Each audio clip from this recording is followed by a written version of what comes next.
Andhra Pradesh municipal workers union AITUC అనుబంధ సంఘం ఆధ్వర్యంలో మున్సిపల్ పారిశుద్ధ కార్మికుల సమస్యలు తక్షణమే పరిష్కరించాలని, లేదంటే నవంబర్ 3వ తేదీ నుండి సమ్మెకు వెళ్తామని యూనియన్ గౌరవ అధ్యక్షుడు తాటిపాక మధు ప్రకటించారు.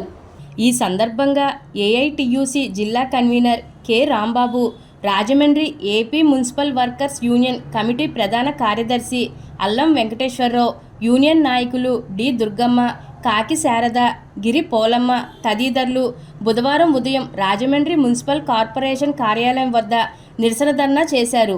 అంతకుముందు నూతనంగా విచ్చేసిన కమిషనర్ను మర్యాదపూర్వకంగా కలిశారు.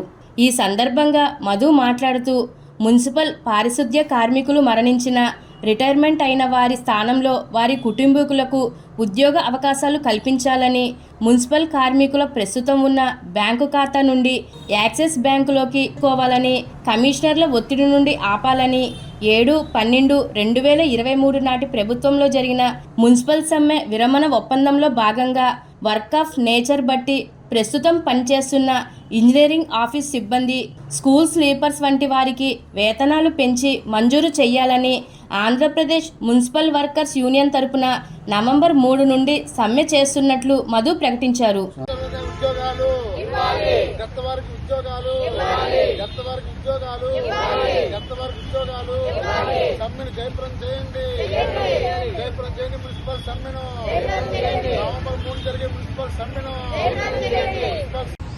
మున్సిపల్ కార్మికులు out sourcing, permanent, rickshaw driver కార్మికులు ఎదుర్కొంటున్న అన్ని సమస్యల మీద నవంబర్ 3వ తారీఖు నుంచి ఏఐటియుసి ఏపీ మున్సిపల్ వర్కర్స్ ఆధ్వర్యంలో సమ్మెకి వెళ్లబోతున్నాం.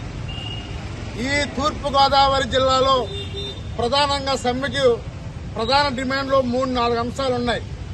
ఒక డిమాండు ఏదైతే 4 సంవత్సరాల నుంచి మరణించిన వారి కుటుంబీకులు, భార్య కానీ వారి పిల్లలు కానీ, ఆప్కస్ కార్మికులు కాళ్ళు అరిగి తిరిగేలాగా అటు ఎమ్మెల్యేలు, అటు పలుమార్లు మున్సిపల్ అధికారులు కలిసి మాకు న్యాయం చేయమని చెప్పినా ఇప్పటి వరకు అది అలాగే జాప్యం చేస్తూనే ఉంది. అలాగే 60 years అవిన వెంటనే ఆప్కాస్ సంస్థ వెంటనే వాళ్ళని తీసేయడం జరిగింది. వాళ్ళు ఎలా బతకాలి? అందుకనే వారి ఇద్దరిది ఫైలు ఉంది, రెడీ అయిందని చెప్పారు. వాళ్ళ అభివృద్ధి అన్ని పూర్తి చేస్తాం. కాకినాడ చాలా జిల్లాల్లో వారితో కుటుంబీకులకు ఉద్యోగాలు ఇచ్చారు, కానీ ఈ రాజమండ్రిలో ఇవ్వట్లేదు. దాంతో ఆ కార్మికుల కుటుంబాలు, మొన్నే దసరా అయ్యింది, దుర్గమ్మ ఎలాగైతే కోపంగా ఉంటుందో అంత కోపంగా చూస్తున్నారు వీళ్ళందరూ కూడా, దుర్గమ్మతలాగా అనేసి. ఇప్పుడు కూడా ఇంకా ఇవ్వకపోతే ఇప్పుడు దీపావళి నరకాసుడు ఎలాగైతే తినేదో అంత కోపంగా ఉన్నారు. అందుకని నేను కమిషనర్ గారిని, ఎంహెచ్ఓ గారిని కోరాను. దీపావళి నాటికి ఆవిడ ఎంహెచ్ఓ గారు ఏం చెప్పారంటే, దీపావళి నాటికల్లా ఫస్ట్ సంతకం పెట్టిస్తాను, ఖచ్చితంగా డెత్ 6 years